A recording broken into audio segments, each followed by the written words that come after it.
और इंदौर ओवरऑल ही घुमा दिया है मोटा मोटा। पर मतलब तो है नहीं, खाते पीते तो कुछ है नहीं है। नहीं खाया है इन्होंने। खाते हैं? अच्छा, मैंने मार्केट में खबर थी कि ऐसी हवा हवा खा लेते हैं। गलत खबर। गलत? बोलिए बोलिए, काका गा अंगा। आगे चलिए।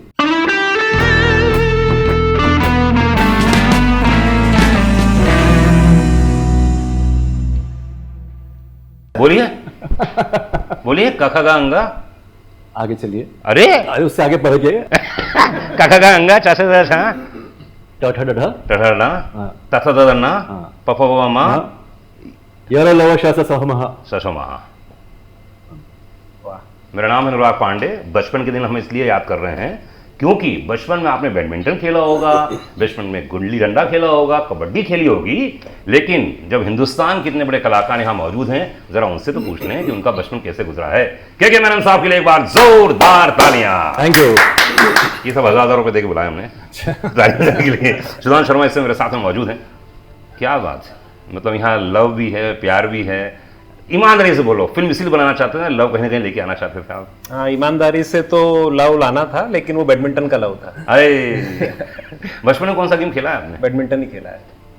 स्टेट लेवल खेल चुके हैं मेरे साथ। क्या बात कर रही हो भैया। अच्छा भैया, इंदौर के ध्यान रखो आप लोग हैं, तो सबसे फेवरेट फूड इंदौर का? दाल बाफले। दाल बाफले। नाश्ता क्या है? नाश्ता तो पोहे ही होंगे। कई लोगों के पोहे, जलेबी। नहीं, पोहे ही है, 100% पोहे है। ऐसा? बिल्कुल। मार्केट में खबर ऐसी है कि आप इनको इंदौर ले गए थे, सब दूर घुमा। कहाँ का घुमा दिया इंदौर में इनको? इनको 56 घुमा दिया, सबसे खास तो वहीं घुमाना था।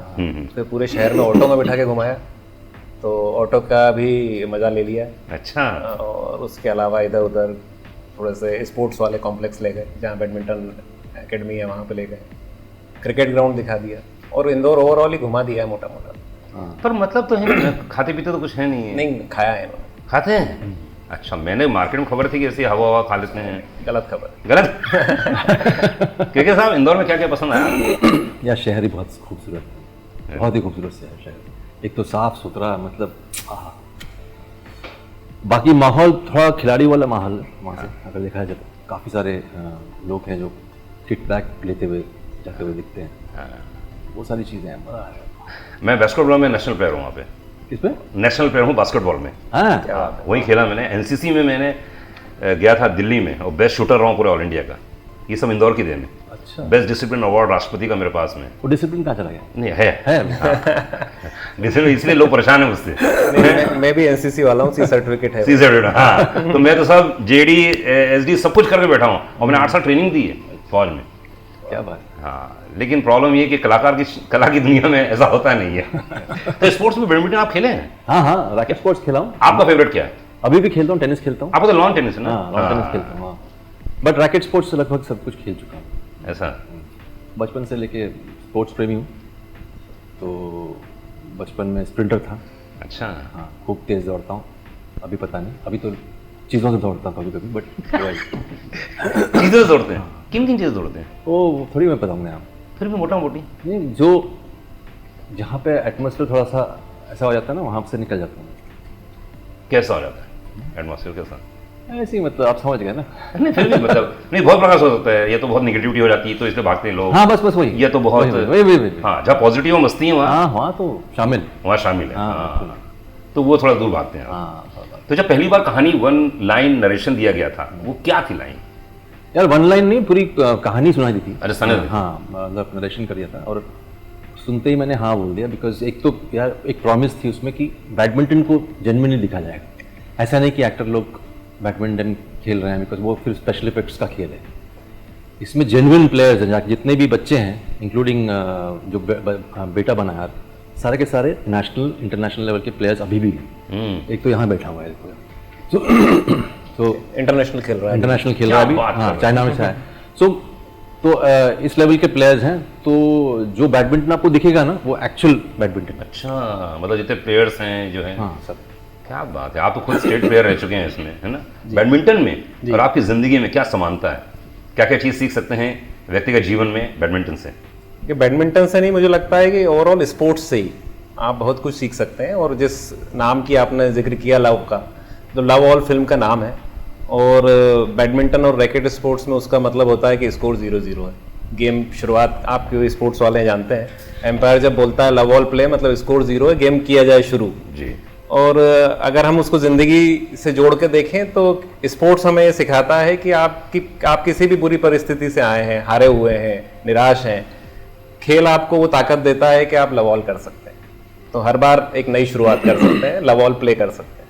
क्या बात है, बड़ा प्रॉमिसिंग कहानी लग रही है। तो इस जिंदगी में लव ऑल तो हमेशा हो ही जाता है ना, घूम फिर के, कितना बड़ा स्टार हो, कितना छोटा स्टार हो, है ना। हाँ, बस वही सीख लेनी चाहिए, बस उतनी। हाँ, निराशा नहीं आनी चाहिए ना। व्यक्ति जीवन में फिल्म बनाते समय कभी ऐसा लगा आपको कि यार थोड़ी निराशा आ रही है, थोड़ा शूट में देर हो रही है, रिलीज में देर हो रही है? क्या होता है, देखिए फिल्म मेकिंग अलग चीज ही है, अलग ही बॉल गेम है। हाँ, दुनिया का अलग गेम है। बिल्कुल। आप कितने धुरंधर डायरेक्टर हो, लेकिन ये रिलीज करना, फिल्म बनाना, फिल्म मेकिंग में कहता हूँ पूरी दुनिया है। इसमें फाइनेंस भी है, इसमें इमोशन भी है, इसमें वॉर भी है, इसमें सब है, सब कुछ है। इसमें लीगल भी है, इलीगल भी है। दसों रसों का समावेश है इसमें, है ना।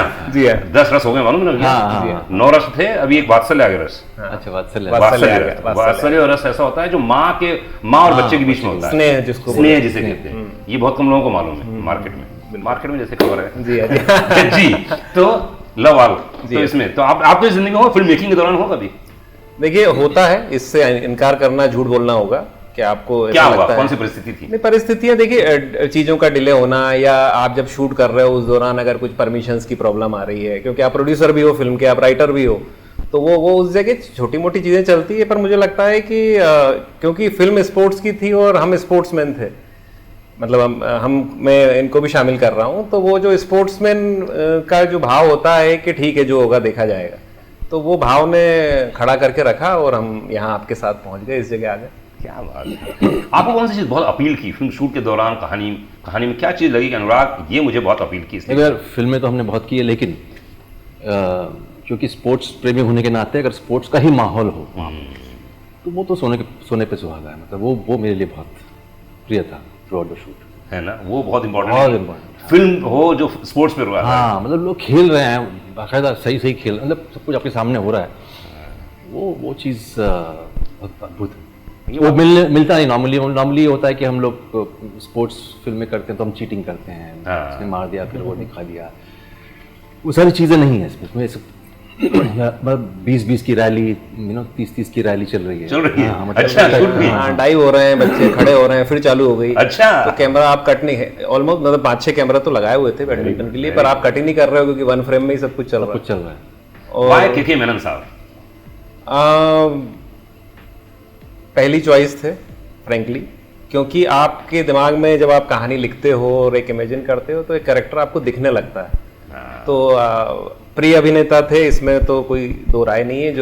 जो मुझे बड़े पसंद हैं, गिनती के 2-3 उनमें से एक आप थे। और हुआ यही कि पहली बार कहानी पहुंची, मुलाकात हुई और वहीं सब डन हो गया। क्योंकि एक व्यक्ति की पर्सनालिटी होती है कि वो लगता है कि हाँ इसका कोई खेल की दुनिया से लेना देना हो सकता है, या एक मिडिल क्लास व्यक्ति जो कि एक जिसको कहना है सेल्फ डिसिप्लिन्ड आदमी, और उस तरह का जो किरदार था तो वो दिखाई देता था मुझे इनमें।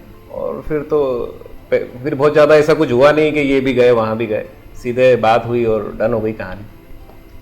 तो डर नहीं लगता आपको किस चीज़ का? इतने बड़े डायरेक्टरों के साथ काम किया, अनुराग वासु के साथ काम किया, है ना, और एक सुपर सुधीर भाई के साथ काम किया। एक आदमी आता है इंदौर शहर से, बोलता है सर मैं एक मालवी फिल्म बना चुका हूँ और एक फिल्म बनाने जा रहा हूँ। तो एज एन एक्टर इंसान की अलग किस्म की इनसिक्योरिटीज़ होती हैं। तो नहीं, वो जब आपका जो ध्यान अगर सिर्फ मार्केट पे हो, हाँ, आर्ट ऑफ लाइफ पे हो तो गड़बड़ है। आर्ट ऑफ लाइफ में अगर थोड़ा सा ध्यान दो तो सब सही हो जाता है। इनफैक्ट वो और मेरा एक थोड़ा सा रहा है कि मैं बहुत सारे फर्स्ट टाइम डायरेक्टर्स के साथ काम कर चुका हूँ। अनुराग कश्यप फर्स्ट टाइम थे, बहुत सब लोग फर्स्ट टाइम थे। तो वो ऑफ कोर्स साथ में work with experienced once also, but वो एक मिश्रण रहा है। तो उसमें कोई मुझे एक्चुअली वो स्क्रिप्ट, स्क्रीन प्ले, जिस तरह से वो नरेट कर रहे थे, जिस तरह से जो वेवलेंथ थी, और जो एक ऑनेस्टी दिखाई दी कि ये जो फिल्म है ये बैडमिंटन को हटा करके स्टार लोगों की फिल्म नहीं बनेगी। हाँ। ये जो प्रॉमिस थी ना, आप लोग सिर्फ एक कैरेक्टर हैं। हाँ, फिल्म है बैडमिंटन कि कंटेंट ड्रिवन फिल्म्स का लगाव वैसे भी मेरा पहले से रहा है।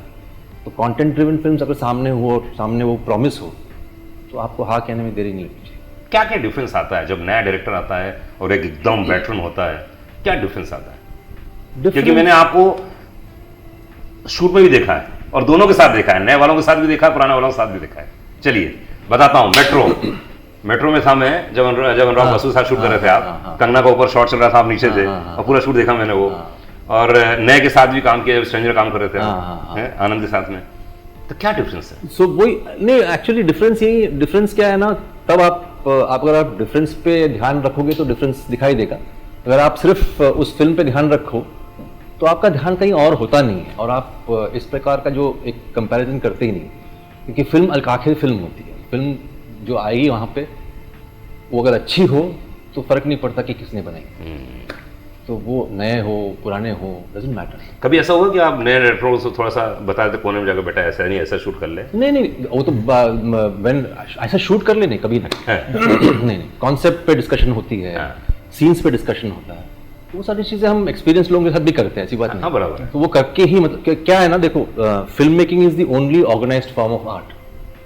बाकी सारी चीजें जो है ना, वो ऐसा नहीं, फिल्म में कोई नहीं बोल सकता कि मैंने किया। एक ऑर्गेनाइज्ड फॉर्म है, बहुत सारे लोग उसमें इन्वॉल्व हैं, कैमरा है, लाइट्स हैं, लाइटमैन है, बहुत सारे लोग। तो एक 300 लोगों ने मिलके एक फिल्म बनाई है, तो आप ये श्रेय नहीं ले सकते हो कि हमने की है। तो ये ऑर्गेनाइज्ड फॉर्म ऑफ आर्ट में एक ही है, वो फिल्म मेकिंग। बाकी आप पेंटिंग कर लो इंडिविजुअल है, सिंगिंग कर लो इंडिविजुअल है, सब बाकी सिर्फ इसमें सिर्फ एक है कि वो ऑर्गेनाइज्ड फॉर्म है, हर एक का कंट्रीब्यूशन होता है। फिल्म मेकिंग में सबसे टफ जॉब आपको क्या लगता है किसका होता होगा? मैं बताता हूँ मेरा किसको लगता है। मुझे लगता है जो फिल्म का प्रोड्यूसर होता होगा ना, उसका सबसे टफ जॉब है कि हे भगवान, प्रोड्यूस भी करनी है, एक्टर को भी संभालना है, फाइनेंस भी लाना है, ये करना है, वो करना है। आपके हिसाब से सबसे टफ जॉब? मेरे ख्याल से डायरेक्टर का होता है। डायरेक्टर का बहुत सारे डिपार्टमेंट्स एक साथ संभालना होता है, हर डिपार्टमेंट का अपना एचओडी होता है। एक्टिंग का एक्टर है, वो कैमरा, लेकिन हर एक डिपार्टमेंट को कोऑर्डिनेट करके जो आपका विजन है उसमें से निकालना, वो थोड़ा कठिन है मेरे ख्याल से।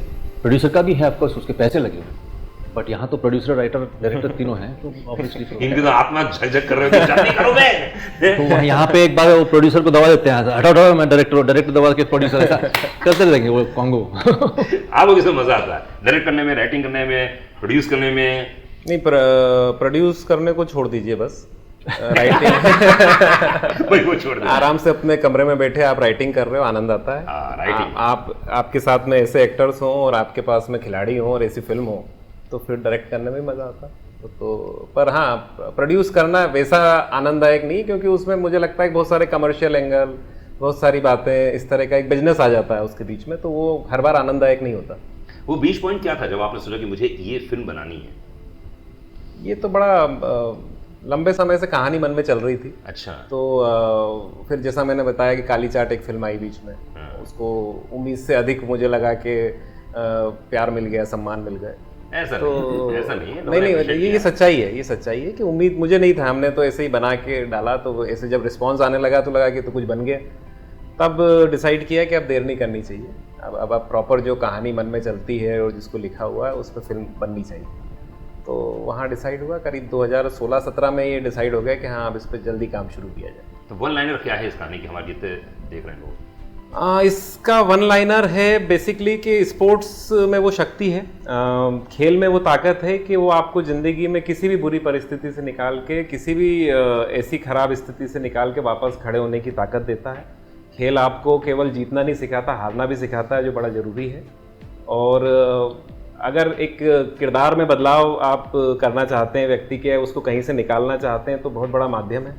तो इसका एक वन लाइनर ये मान के चलेंगे। और उसके बाद बैडमिंटन का स्पोर्ट्स ऑथेंटिक ड्रामा है जो दुनिया में आज तक नहीं आया। ये मैं बिल्कुल इसको कहना चाहिए ना, गारंटी के साथ कह सकता हूँ कि इतना ऑथेंटिक बैडमिंटन आज तक वर्ल्ड सिनेमा में किसी ने नहीं देखा। और उसका कारण उस पर अगर और उसको पक्का करें तो पुलेला गोपीचंद जो है हमारे महागुरु हैं बैडमिंटन के, वर्ल्ड बैडमिंटन में नाम है उनका, उन्होंने उस फिल्म को देखा और देखने के बाद कहा कि इस फिल्म को ज़्यादा से ज़्यादा लोगों तक पहुंचना चाहिए और उसके लिए मुझे मेरे से क्या मदद चाहिए, मैं क्या कर सकता हूं। तब हमने रिक्वेस्ट की कि सर आप ही प्रेजेंट कर दें। तो अब पुलेला गोपीचंद प्रेजेंट्स लवॉल हो गया। पहले से जुड़े हुए नहीं थे। अच्छा, फिल्म देखने के बाद? देखने के बाद बात है भाई। और कोई स्पोर्ट्स का जुड़ा हुआ इंसान अगर थोड़ी सी गड़बड़ी हो गया, प्लीज मेरा नाम मत जोड़ो। उसमें भी वो गोपीचंद है, मतलब वो बड़े टिपिकल है इस मामले में कि उनको 19-20 भी नहीं चलता। ये उपलब्धि है। तो ये उपलब्धि है। द्रोणाचार्य है बैडमिंटन के, वेरी गुड वेरी गुड। तो और उसके अलावा मतलब हम बैडमिंटन पे काफ़ी बात करते हैं, लेकिन एक अलग कहानी है। एक अलग कहानी इस तौर पे है कि स्पोर्ट्स फिल्म आपने जितनी भी हम देखते हैं उसमें अल्टीमेटली कहीं ना कहीं एक बात दिखाई जाती है, कैसे भी जीतना है, कैसे भी गोल ले आना है, या किसी भी तरह से सामने वाले को ध्वस्त कर दें और जीत के परचम फहरा दें। तो मुझे ऐसा लगता है पर्सनली कि स्पोर्ट्स इसलिए नहीं है कि हम बिल्कुल अल्टीमेटली जीतना ही है, कोई युद्ध नहीं चल रहा है। तो ये एक संदेश देती हुई फिल्म है कि स्पोर्ट्स प्यार भी सिखाता है। स्पोर्ट्स आप प्रतिद्वंदी आपके हो सकते हैं, आपका कंपटीशन हो सकता है, पर आपका कोई दुश्मन नहीं हो सकता सामने वाला खिलाड़ी। बहुत बढ़िया। और ये मैसेज के साथ फिल्म खत्म होती है। इस पे नहीं होती कि कहीं कि आपने जीत लिया और अब सब दुनिया एक तरफ, क्योंकि जीतने वाला कल हार भी सकता है, पर स्पोर्ट्समैन कभी नहीं हारता। तो स्पोर्ट्समैन बनाने की फिल्म है, किसी मेडल जीतने की या वर्ल्ड चैंपियन के पीछे पड़ने की फिल्म है।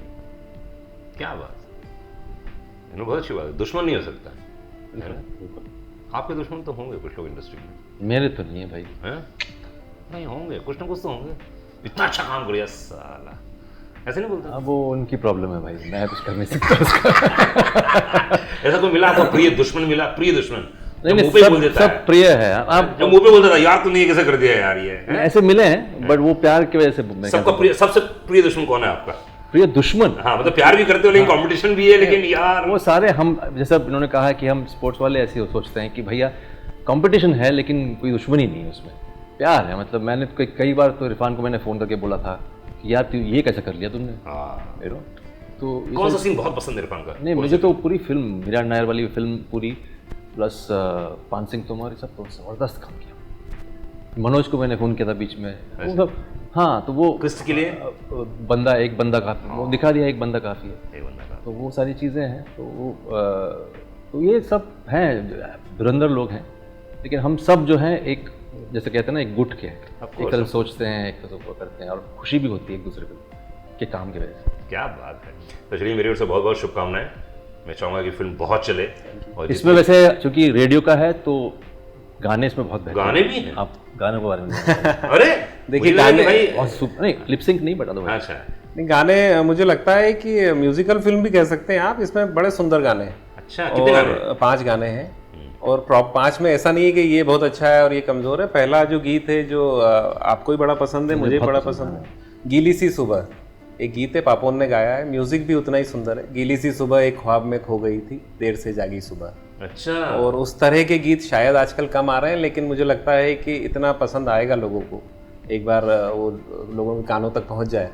और दूसरा गीत जो है वो जुबीन ने गाया है, जुबीन नौटियाल अभी तो काफ़ी पॉपुलर है यंग लोगों के बीच में, तो एक उनका नंबर है, बातों बातों में हंस देना, वो भी गीत। किस गाने का कौन से लिरिक्स आपको पसंद है? 4 लाइनें जो शेयर करना चाहेंगे। ये फिर कठिन सवाल है एकदम। हाँ ये बड़ा कठिन सवाल है, क्योंकि कोई भी गीत ऐसा नहीं है जिसका लिरिक्स थोड़ा भी कम लगता हो। तो एक उसमें स्कूल की प्रेयर है बड़ी सुंदर, अच्छा। और इसको बच्चियों ने गाया है, छोटी बच्चियों ने, और साहस दो के नाम से वो प्रेयर है। और थोड़ी सी गीतांजलि जो रविन्द्रनाथ टैगोर की रचना है उससे कहीं थोड़ी सी इंस्पायर्ड है, जिसमें बच्चा या जो व्यक्ति है वो ईश्वर से ये मांग रहा है कि मुझे वो शक्ति दो कि मैं सामना कर सकूं, मुझे जिता के मत दो आप कोई चीज़ें, तो अपने बल पे गिर के खड़ा हो सकूं, वो ताकत दो। तो मुझे लगता है कि वो शब्द मुझे बड़े प्रिय लगते हैं। उसके बाद सोनू निगम का एक गाना बड़ा सुंदर है जो कि ट्रेनिंग सॉन्ग है फिल्म का, बैडमिंटन है, और रेगुलर ट्रेनिंग सॉन्ग से इसलिए अलग है कि बड़ा क्विक वाला है। चल उठ झटपट खटपट मत कर, थक मत रुक मत, चल दे सरपट, वो हिंदी फिर आ गई हमारी। अच्छा। तो उसका प्रयोग करते हुए गीत है और बड़ा ज़बरदस्त गाया है उन्होंने। मतलब वो जो चढ़ने वाला गीत होता है ना जुबान पे, और आखिरी में एंड क्रेडिट पे फिल्म का लव ऑल बोल दे, बीता कल चल पीछे छोड़ दे, एक बार फिर लव ऑल बोल दे। तो लिरिक्स किसने लिखे? लिरिक्स में 2 लिरिक्स राइटर हैं। एक जिनने गीली सी सुबह लिखा है बातों बातों में, वो अंकित पांडे हैं, और छत्तीसगढ़ में किसी एक गांव में सरकारी नौकरी करते हैं, मुंबई नहीं आते। अच्छा। और कहीं से आ गया गीत हमारे पास, उनको भी उम्मीद नहीं थी कि इस पर फिल्मी गीत बन जाएगा। तो अंकित पांडे के 2 गीत हैं, और मेरी जो बड़ी बहन है सोनल, वो इस फिल्म में मेरे साथ में स्क्रीन प्ले भी लिखा है उन्होंने, डायलॉग भी लिखे हैं। ये जो प्रेयर है स्कूल की वो उन्होंने लिखी है। चल उठ झटपट जो सोनू ने गाया है वो उन्होंने लिखा है, और जो आखिरी हमारा है गीत बीता कल पीछे छोड़ दे लव ऑल बोल दे, वो उन्होंने लिखा है। तो 2 लिरिक्स राइटर हैं, 5 गाने। 24 घंटे के अंदर कौन से गाना गुनगुना रहे हैं आप? आज अभी तो मैं गीली सी सुबह गुनगुना। गुनगुनाइए।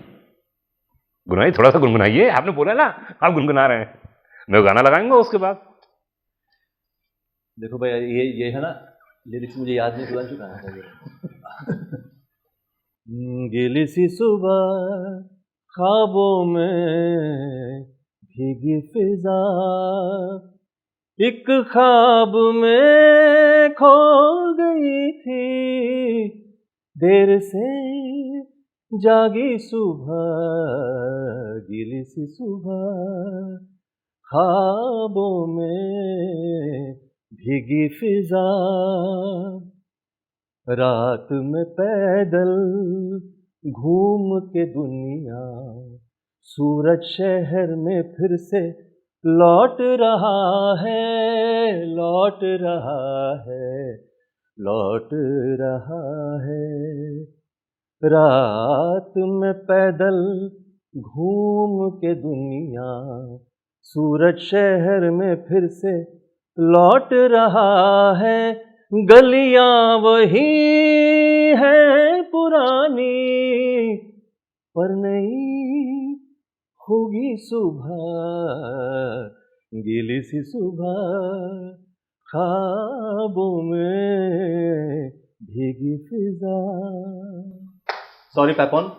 ओह माय गॉड, क्या गाए हैं गुरु, क्या बात है कि भाई, ये तो मैंने तो जानता नहीं था, ये कैसा हो गया? इसमें भी मेरा गलतफहमी थी मेरी, बट नहीं भैया, बहुत अच्छा है, बहुत अच्छा है, क्या बात है।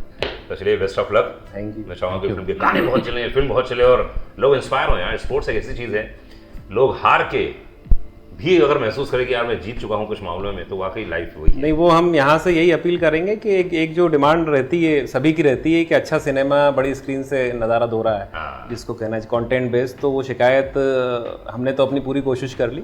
अब हम लोगों से शिकायत करेंगे कि अगर वो पहुँचे नहीं, क्योंकि पहुँच के नकार दें वो चलेगा, पर अगर बिना देखे अगर कोई चीज़ नहीं आएगी तो वो गलत बात है। बट इतनी गारंटी है कि पहुंचने के बाद नकार नहीं पाएंगे, ये तो पक्की बात। ऐसा? हाँ, तो देख के मना करने का अगर आप हम पे भरोसा करें तो देख लें एक बार, उसके बाद फिर तो चलिए भाई, ये तो चैलेंज हो गया यार। चैलेंज तो हो गया, ये तो स्पोर्ट्स वाला तो चैलेंज उसके बाद आप नापसंद कर ही नहीं सकते। बिल्कुल। क्या बात है। तो चलिए, कब आ रही है फिल्म और कब देख सकते हैं लोग? 1 सितंबर को रिलीज है, थिएटर्स में है। मज़ेदार बात यह है कि 8 लैंग्वेजेस में है, तो एक साथ 8 भारतीय भाषाओं में, हिंदी के अलावा तमिल, तेलुगु, कन्नड़, मलयालम, बांग्ला, उड़िया और असमीज इतनी लैंग्वेज में है। और साउथ ईस्ट एशिया जो बैडमिंटन प्लेइंग कंट्रीज़ हैं, जिसमें इंडोनेशिया, मलेशिया है, थाईलैंड है, सिंगापुर है, उनमें भी सबटाइटल्स के साथ में फिल्म रिलीज़ हो रही है। तो ग्लोबल फिल्म एक तरह से माने, क्योंकि स्पोर्ट्स फिल्म है, ग्लोबल लैंग्वेज है, लव ऑल नाम है, तो उम्मीद है कि सब जगह प्यार मिलेगा। क्या बात है। मेरी ओर से बहुत बहुत शुभकामनाएं। Thank you. Thank you.